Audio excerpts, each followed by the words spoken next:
that you may not have come across, and also talk about the advice documents and the other support that Jobs Australia is offering for this tender.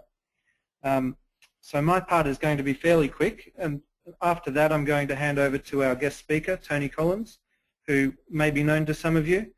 I'll get Tony to introduce himself properly in a minute, but Tony has a lot of experience from previous work for the Dole programs. So he'll then do a bit of a spiel, and then we'll have some time for questions. So you can send through your questions at any time, really, and frankly, the earlier the better, because what can happen is we can end up with a bit of a last-minute rush, and then it makes it difficult to get to everyone. But if you just send them through as they come to mind, we'll be able to pause at appropriate times in the presentation and ask Tony the questions.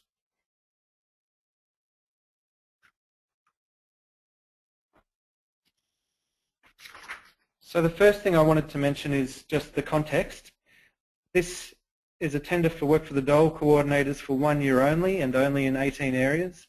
It's an interim arrangement, and it only lasts till the 30th of June 2015. After that, work for the Dole will be rolled out across the country.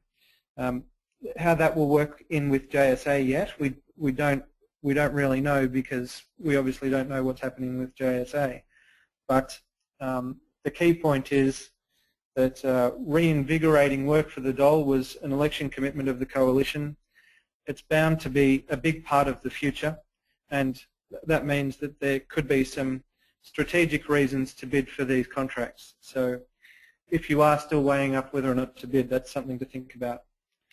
And of course, we have our tender review services and support to offer anyone who is bidding. The other thing I wanted to mention is that there was some extra information that came out of Senate estimates, and it's really worth going through that in some detail. If you want to do that, there is a news item on the Jobs Australia website, and that has some summary information, and it also has a link to the actual Hansard transcript. So after the webinar, you can jump on the website at ja.com.au. You should see the news item there on Senate estimates, and you'll be able to click through to the material. So what was interesting about it? Well, there was a lengthy discussion about the Candello Community Hall, which you can see there, and Senator Cameron in particular was very interested to know about what might happen in the hypothetical scenario that painting the Candello Hall was a work for the Dole project, and what might happen in the event that that a work for the Dole participant was injured. Would they have insurance cover and all that sort of thing? And as it happens, the insurance is relatively straightforward. The Commonwealth's existing insurance cover is going to be extended to cover work for the Dole participants. So that's the cover that they already have for work for the Dole in JSA, as well as Green Army and Drought Force. And that insurance covers medical expenses for any injuries that are incurred. So that's basically the same as the arrangement that exists at the moment. The RFP does say you need to take out insurance to cover yourself as a work for the Dole coordinator.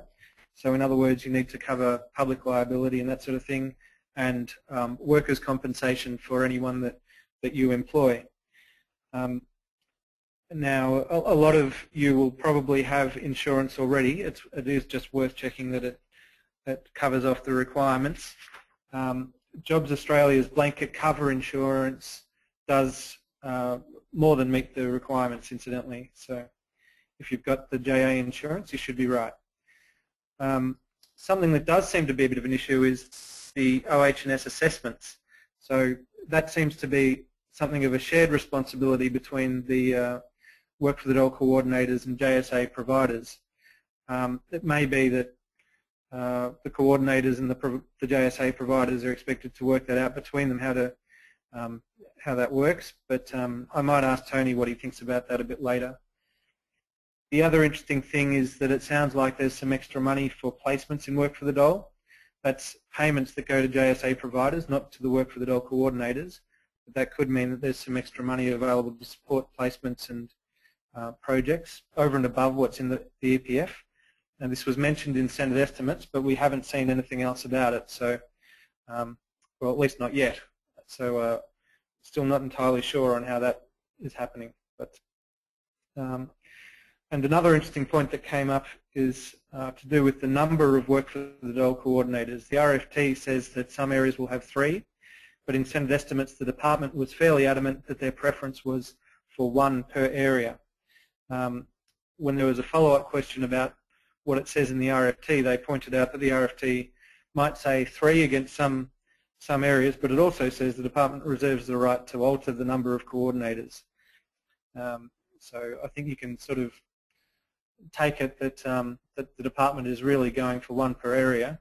And there was also an addendum to the tender materials put up this morning, which combines the Bundaberg and Fraser Coast areas into 1.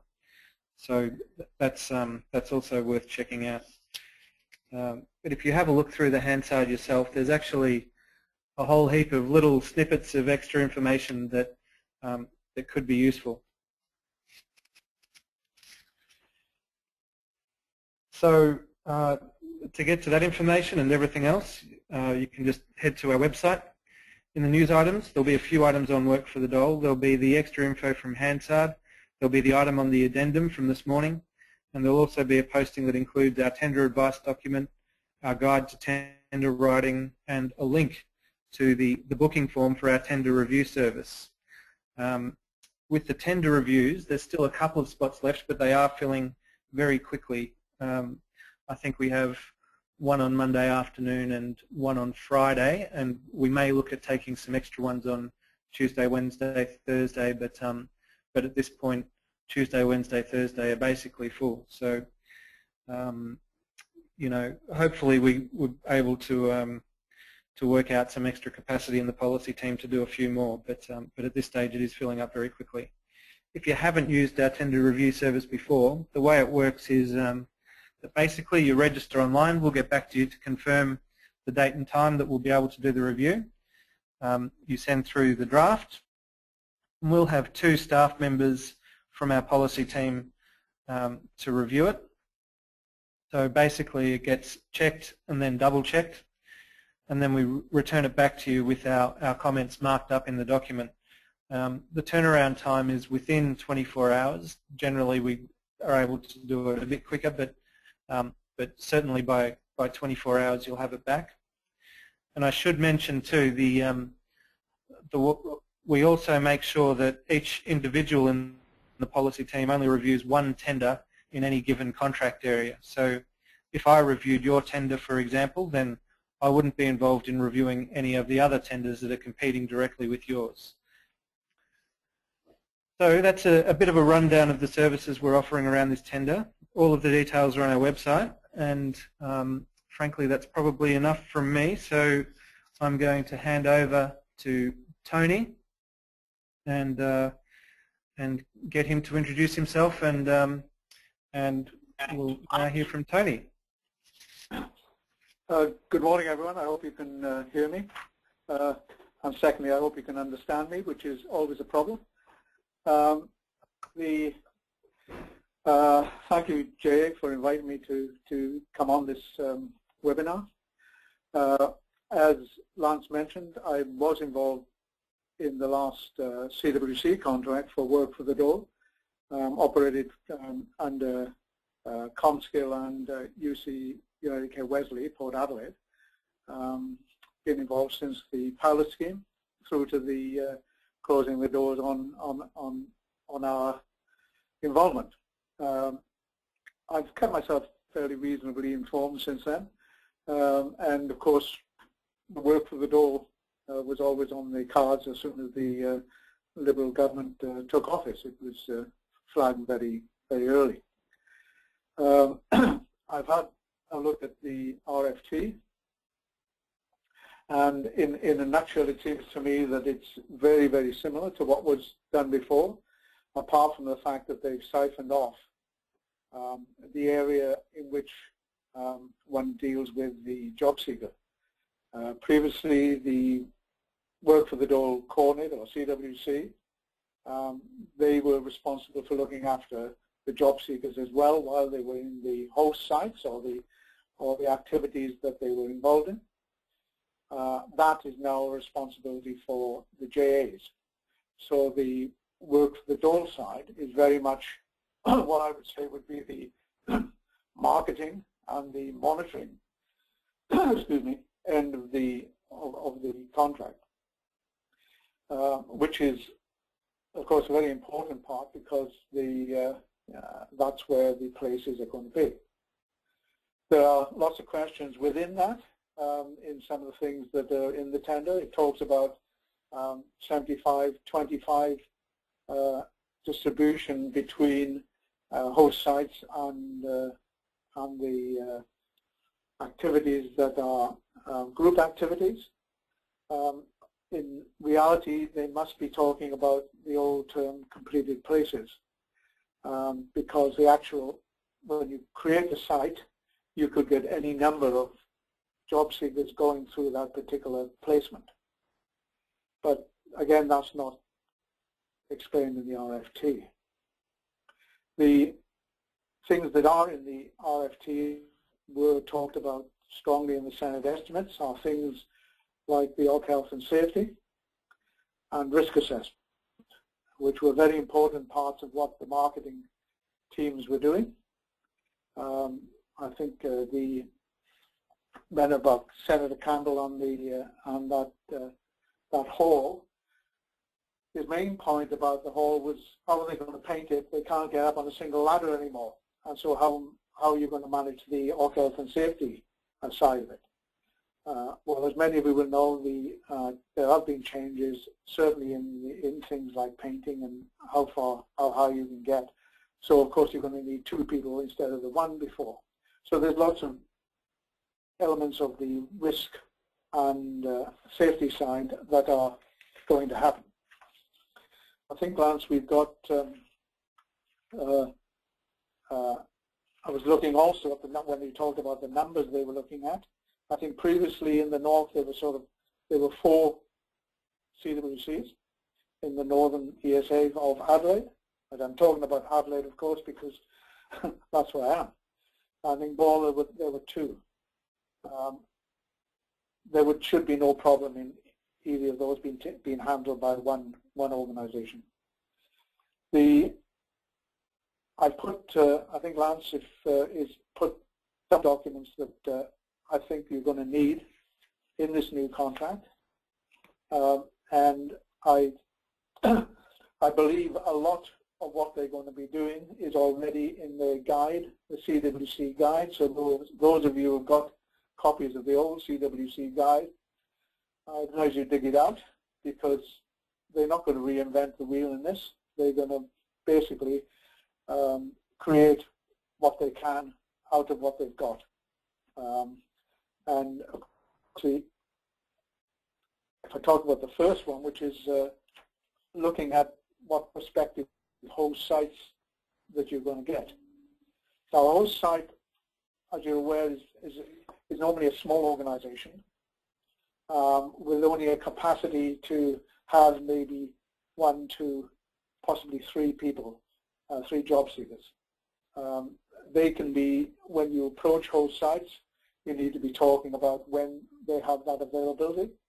I'm working on a Monday, Tuesday, Wednesday, Thursday, for example, or Thursday, Friday. So there's 2 places in the 1 week. You need to talk about them, about what their capacity is to take the job seekers, and there are some fairly solid things that you're going to have to cover. We used to produce a host site checklist, which the marketing officer would go out, and this is what we use as a sort of aid memoir to make sure that they talk about the elements in the contract that we have to explain to hosts and sponsors with the check that they're not for profit, that they're not replacing a volunteer or an employee. Very important parts of those. talk about timesheets. Now, in our case, the CWC was looking after timesheets. Nevertheless, I'm sure that the JSAs would be having to have timesheets when they place someone on the host site or in the activity. The insurance cover, the hours of work, that again, the host is not obliged to accept people. It's basically they can interview and choose them if they so wish. They're not locked into 6 months. Some would say, yes, I can take someone maybe only for 3 months. Then what sort of training that they need? Training credits, I don't know if that's still alive. They're not expected to employ the participant, but the reality is the participants going into host sites and working well often create the need in the organization that they need these extra persons. So often it's a very good way of getting into employment. And also host sites often are part of organizations, and they talk to other people and they say, hey, I've got this great guy or girl doing this job. If you've got a place for them, you know, get onto it. So it's a good leeway into that. Then you've got the skill audit, I think, on the that they've got on the next page. If you can go to that, we talk about what the comments are, what specific needs they've got, etc. And you can see very clearly this is just a form that makes things a little bit easier for recording the things that you need to know. Then that is basically the initial visit that you're making with the host site. So you've got some information about that to consider, then to place them into a situation. We don't necessarily sign up host sites immediately. It may be that we don't have people available for the type of work that they want. And we would in some cases be talking about, look, if this person wants particular skills, it would be a matter of flagging with, I suppose, the JAs to say, look, have you got anyone with these particular skills? And then once that's been sorted and you've got some people to fill the placement, it's at that point where you would be talking about obtaining a more formal contractual arrangement with the host site. At that point, we would then be going and undertaking what would be a more contractual arrangement. And what we had was basically a request for work for the Dole placement, which is on the next slide, which is, again, a more formal thing,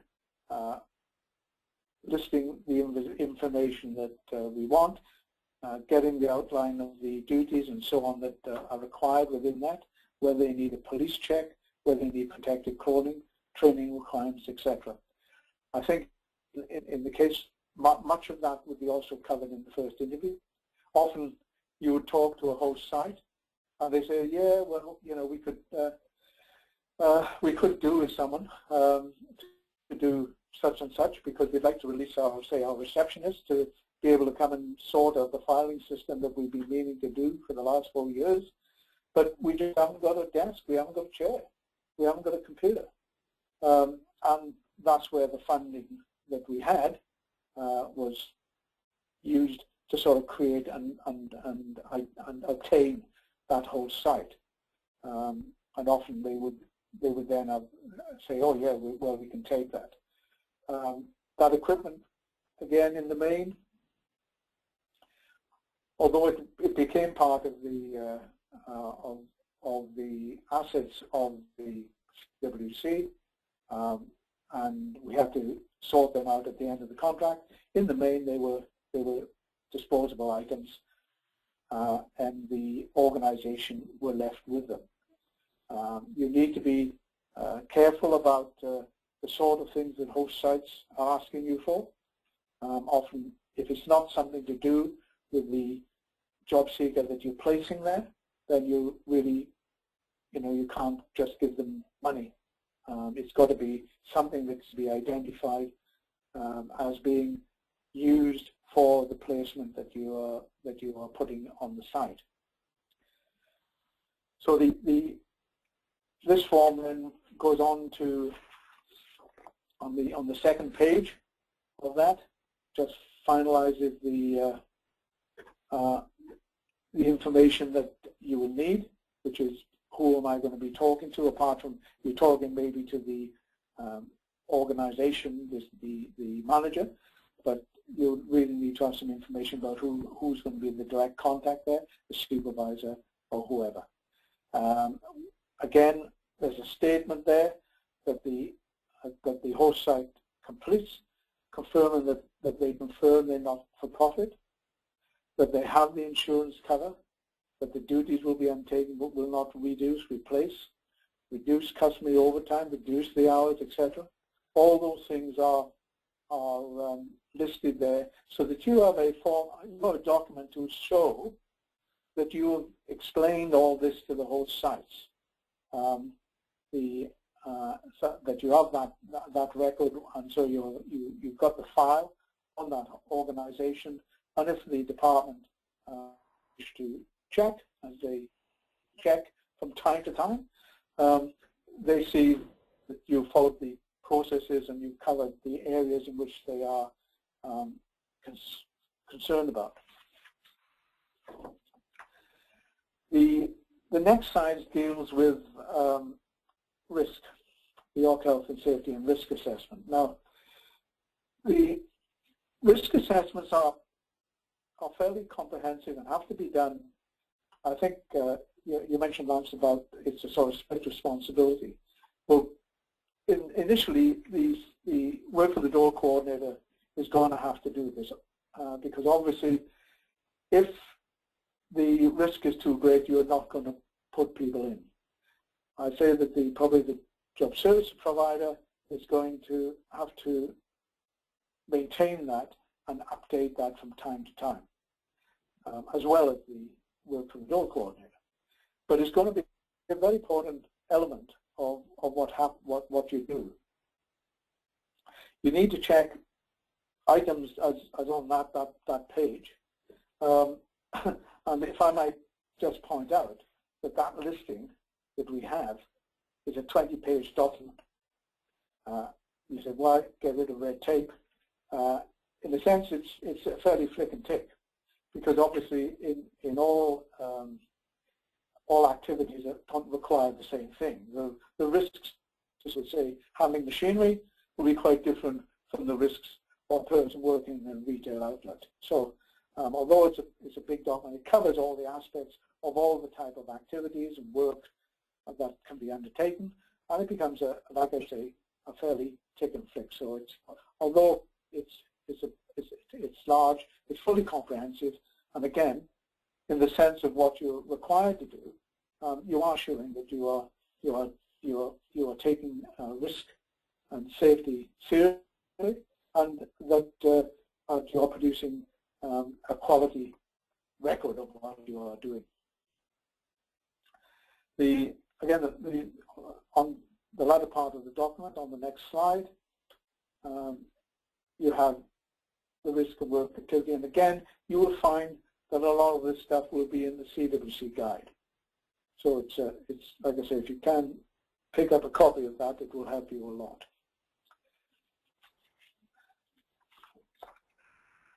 Then the next table, which is the activity complexity, again gives you guidelines on what it talks about if it's the activity is complicated, detailed, or routine.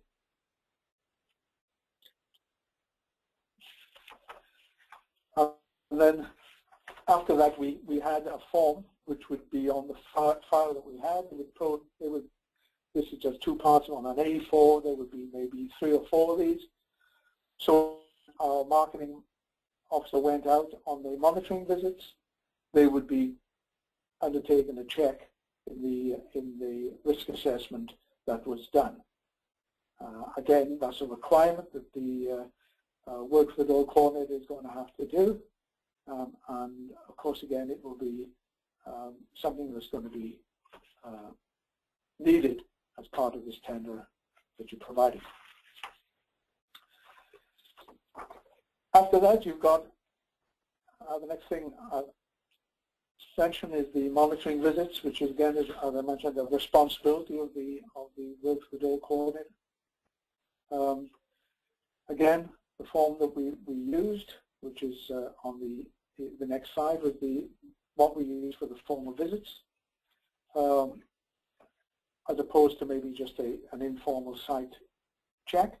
The visit was just a follow-up to make sure that the site was able to be continued. In other words, were we going to still use this particular site? And just the follow-up actions that are required in that. That was again completed by the marketing manager, or the work for the Dole coordinator, or their offsider, whoever. And the part B of that, which is on the next slide, would be basically a summary of things that we listed. And again, these would probably have to be changed depending upon the detail that's in the briefings and the details in the contract. Placement numbers, adequate on-site facilities being provided in line with the application, etc. Insurance claims reported, handled correctly. And I think there was a mention about the government's cover of medical insurance. It's important to identify to sponsors and to hosts that should there be an accident, the participant, and you have to inform the participant of this, that if they need to go to the doctor as a result of anything that they experienced on their placement, they need to identify to the doctor that it is not a work cover injury, because that is handled differently by the medical profession, and the department, I think, would suggest that people all go to bulk bill and give them $7 to make sure that they get treated. So that was a listing there of the sort of things that we would be including. On the next slide is just the continuation of that part B. What support do they give? The released participant for employment interviews, how are they dealing with? A lot of this again is going to be important for the JSAs to be dealing with, whether or not they're a CWC, because all JSAs are going to be involved in dealing with the hosts and dealing with the activities, because it's going to be their participants and their job seekers and their money. Part C was the final part, which we used to have a quick question of the with the participants that were on site, and just have a quick chat to them and how they feel. Again, as a feedback, we used to give that feedback to the JSAs. What they did with it, I do not know, but in this new one, it's maybe something that they would be considering. They're placing in this work of all concentrating on the high unemployment areas, and areas in which obviously there are going to be a need for the participants that you've got to undertake meaningful work experience activities with the aim of improving their chances of getting employment. So under the old CWC contract, there was a skills in demand. I don't know if, again, it's not still operating, which was to record what skills that the participant was undertaking while they were on the host placement, and to provide the participant with a physical record of actual things they have done. Because although, of course, for their CV, etc., they might be talking about, yes, I've done 6 months or 4 months or whatever it happens to be at a particular host site. I was doing the hospitality, and yes, I got involved in all areas of hospitality. It would be much more beneficial if they can provide a piece of paper that indicates that yes, they have laid tables, yes, they have prepared for particular functions, yes, they have done the activities that are required of a person who is in the hospitality industry. The details of the job descriptions of those industries and those particular skills and jobs are listed, and then the host site is asked to complete the tick. And I think if we got an example on the next slide of the of a basic one, which just identifies the week numbers, the skill utilized, and the supervisor would make a tick on the under, say, week 1 they did this, this, and this. And of course there might be a load of skills, and in fact the actual format that we used was quite comprehensive, because it listed the skills of all the likely activities, likely job descriptions that we would come across. But basically this is the sort of thing that they did. Had a comment, so they actually had some piece of paper that they could take with them which would help, I should think, in their CV and their application for a job. As I mentioned, on the actual form that we used was far more comprehensive. On the next slide is a sample of the same thing, but giving some of the skills that were utilized in some of the host sites and the activities that were undertaken. And as you can see, it's far more comprehensive. We placed down all the skills in demand for the clients within that, and then a similar thing went on for the weeks. It was obviously a bigger document than this because it actually went to a couple of pages, because you could only get the 13 weeks on the one site. But again, that's something that you would have to consider, and then do the the completion of that with the various sites. But it will be as I say, the majority of this would be with the work for the Dole coordinator, doing these particular setups in order to provide the jobs service providers with the information they will need to fill the placements. Now, the line of where the placements are obtained and the job service provider puts the placement in the RFT is the requirement of the job service provider to contract with that host site. And the other thing that came out pretty strongly in the discussions that were on the Senate estimates was equitable distribution. For those who lived through the last iteration of work for Dole, equitable distribution was a bane in everyone's side, because you had to spend more time trying to make sure you were getting your fair share and somebody wasn't ripping you off. If, as they were suggesting, you just get one CWC, sorry, old terminology, work for the Dole coordinator, then I think that would be a much better outcome. Because if you get more than one work for the Dole coordinator, you're going to have them fighting for placements and fighting for the various sites, which I don't think is necessarily a good thing.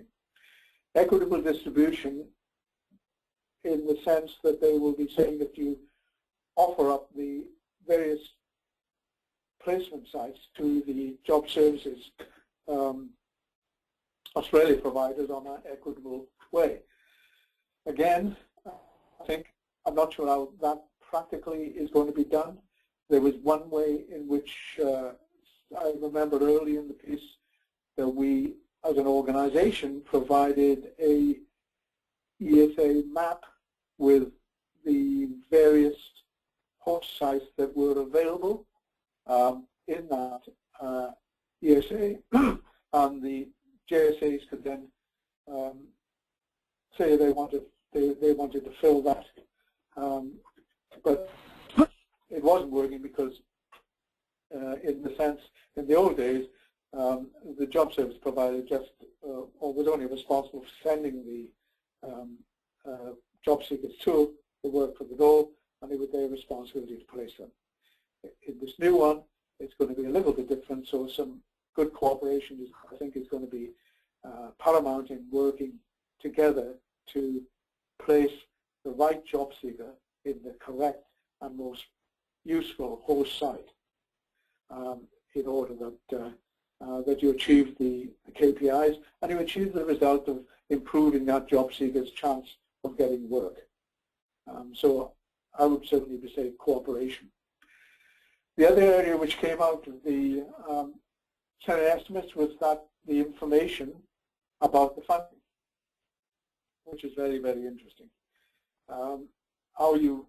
It was under the RFT, there was no mention of this, and my query was how on earth are SA is going to provide or be able to create decent activities out of the EPF.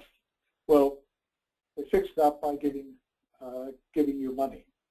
And there certainly is, to my mind, sufficient money in there to be running the sort of group activities that were run under the old contract.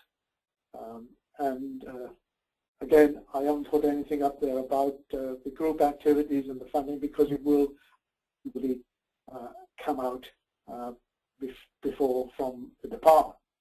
Like I say, that old CWC guide is going to have a lot of information, and those that can get hold of it, or I've got a copy, I suggest you go through that because, as I say, I don't think they're going to invent the wheel.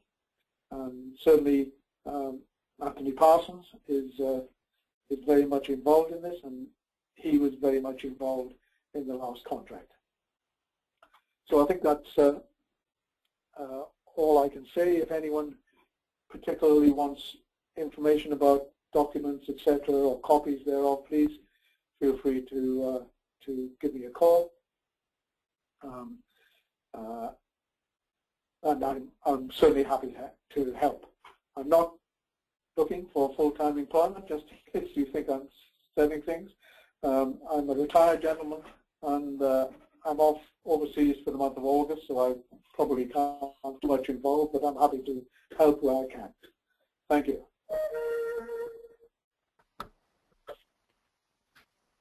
Okay. Thanks for that, Tony. That was really good. Now, did anyone have any questions arising out of that discussion? I'm just looking at the screen and I can't see any coming up, so I might actually kick things off with one or two of my own. Tony, what would you say are the main features of a really good hosted placement? Well, it's one of which is I think, again, if you, on a host site, if we talk about host sites, it's meaningful work. The host sites that we had were mainly in the, shall we say, the administrative clerical type of work, mainly, where a host site would be releasing, say, one of their staff members in order to undertake work that that organization needs to do and hasn't been able to do. So you're not, in fact, replacing a person. It's just providing the time for that other person to come in and gain the actual hands-on experience. So the real experience the host site can give is going to be very, very important. The other thing is the where you've got host sites that can take one or two, I think that's great, because remember the people, the job seekers are going to be feeding through these sites. They're not going to be there for 6 months. I'm sure hopefully that the job service provider will be getting them jobs sometime during the period. So they're not really going to be there for 6 months. So it's going to be a rolling stock. And you really have to make sure that the host site has that as a reality, and that you keep very much in touch with them to make sure that they are maintaining and that they are happy with what people they're getting, because sometimes they will just ring up and say, oh look, this one's just got offered a job.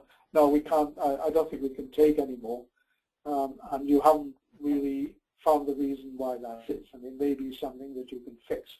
So keeping in close contact with your hosts, certainly with the sponsored activities, which the JAs are probably going to be responsible for anyway, but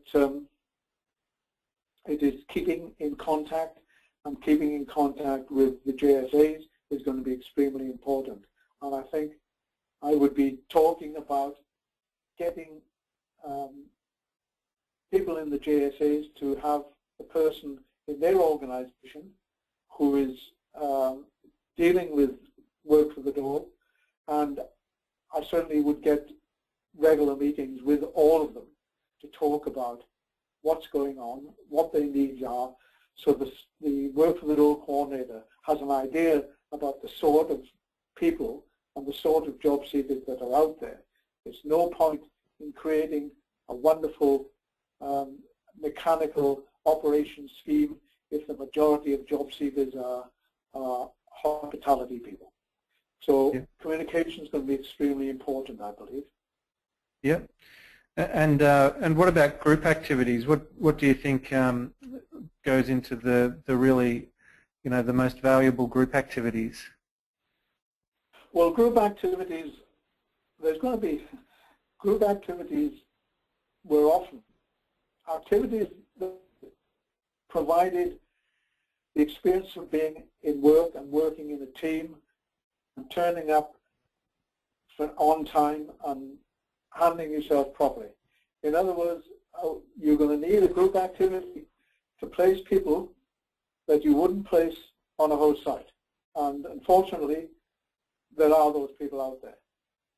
But you still have got to handle them, and they still got to fulfill their obligation. So you're going to have some activities that are going to be very more concerned with supervision and physical work, gardening, creating, paving, doing work on school grounds, etc., etc. We used to have a couple mobile teams that are very, very useful from our point of view in doing that sort of thing. So you're going to have those. The other ones are where you are working with a sponsor in the community who wants a specific thing done or a continuation of a task, and you're going to have to work with that sponsor. They are the harder ones, but if you find a good sponsor, and we used to have a few, they are really, really valuable, and they get really good outcomes. But I think there's going to be a mix of that, where the JSAs are going to have to make their own, create their own activity, and then there are some they're going to create activities with other organizations. That's where the work for the Dole coordinator comes in, by trying to source those organizations that can run group activities. So would you see the work for the Dole coordinators having to try and, I guess, convince JSA providers to chip in the funds for some of these group activities? Is that how you think it'll work? Well, probably if it were me, I would probably I would probably be sourcing a sponsor, and with the sponsor create activity, do the budgeting, creation of the whole activity, and then offer that up to JSAs to say, look, this is what we need. It's usually a share. For example, if you've got sponsor activities, normally were for a minimum, I would say, of 10 or 12 places. So you would offer 6 places to a couple of JSAs so that they were able to put their particular job seekers into that particular activity.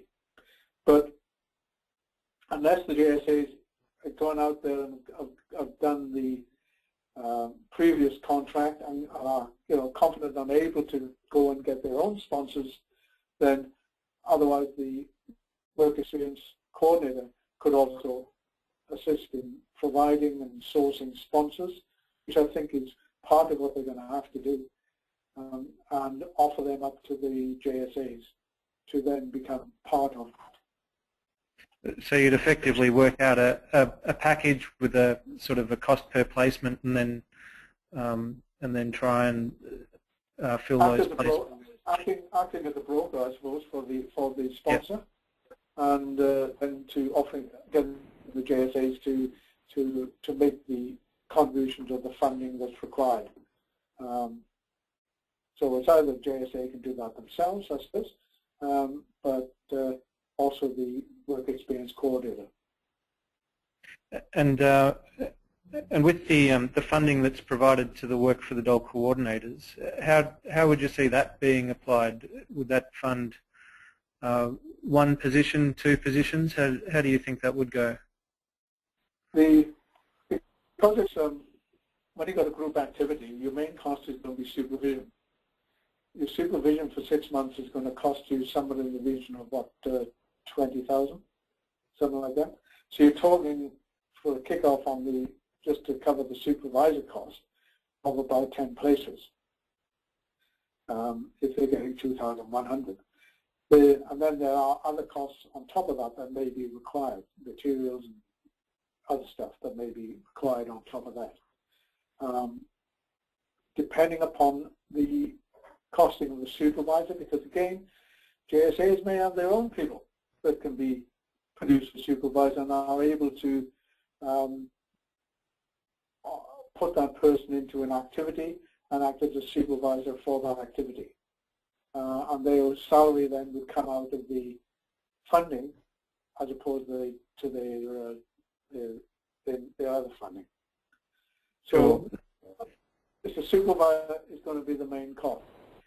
Sometimes the supervisor is the person that's already there.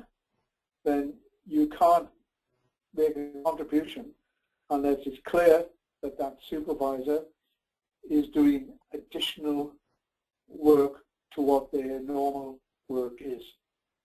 I was wondering too. Yeah, I was wondering too about the money in the work for the Dole coordinator contract itself, the 220,000 per work for the Dole coordinator contract. How do you think that was done? They're talking about $2,100 for group activities. I think no, I mean the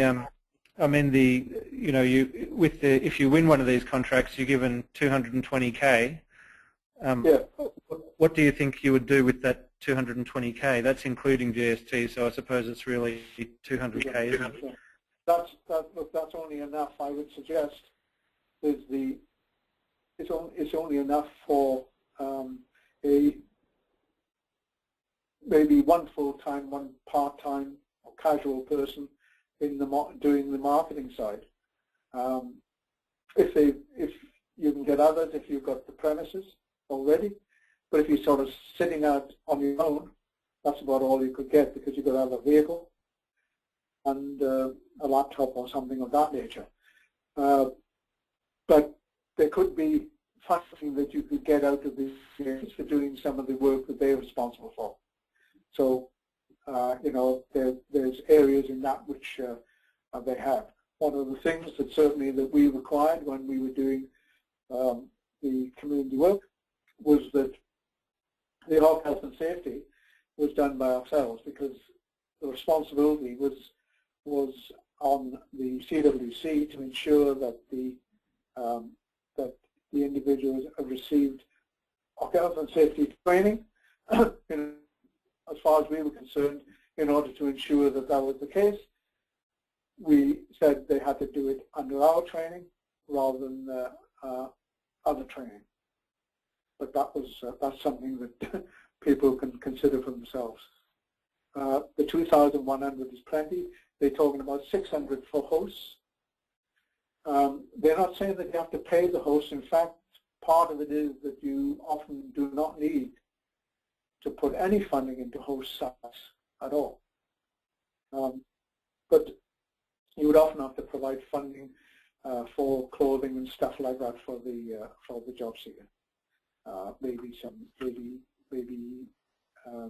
train or bus or other tickets, etc., would be used as well. It's not certain from the Senate estimates. It was sort of inferred that if you place them in a host site, you get 600. So I don't know quite how it's going to work, but that was the inference that I got from it. Yeah, that was how I read it too. I'm a little bit cautious about it because we just haven't seen anything else on it yet. Yeah, that's right. But certainly that's how it appears from the Senate estimates transcript. We still haven't got any questions coming through from anyone who's tuned in, but we are coming up to an hour, so I think we might be about ready to call it quits. Just one last question while we've got you. What do you think the biggest challenges are for the work for the Dole coordinators with this contract? It's, I think, getting the cooperation of the JAs, job service providers, I should say. The big challenge is getting full cooperation. There's going to be some competition, undoubtedly, as there always is, and there always will be, and nothing wrong with that. It's getting, as I say, getting the cooperation of the JSAs and working together for the right outcomes. So that's the big challenge. It's not only getting out there and getting a host site, but be there and talking with the JSAs. And like I say, JSAs is in their own interest as well to get the work for the Dole coordinator working with them. As I said, regular meetings would be the way I would sort of tend to go. Okay, well, that's great. Thanks, Tony. If anyone has any other questions about the tender or the tender support services, you can get in touch with JA with our details there on the screen. And for those forms and things, if anyone's interested in those, I think Tony's got those, so his contact details are there as well. So feel free to get in touch with Tony. I might try and dig out, you mentioned there was some old CWC guidelines. I might try and dig those out. I'm quite sure anyone who knows our CEO, David Thompson, will know that he doesn't throw a single thing away. So I'm quite sure that... Neither do I, so I've got them as well. Yeah, right. So I'm quite sure that one way or another we're going to be able to find a copy of those old guidelines, and I'll see if we're able to put those up on our website too. So, but if anyone's got any questions, the details are all there on your screen. Otherwise, thank you very much for dialing in, and enjoy the rest of your day. Thanks, everyone. Bye.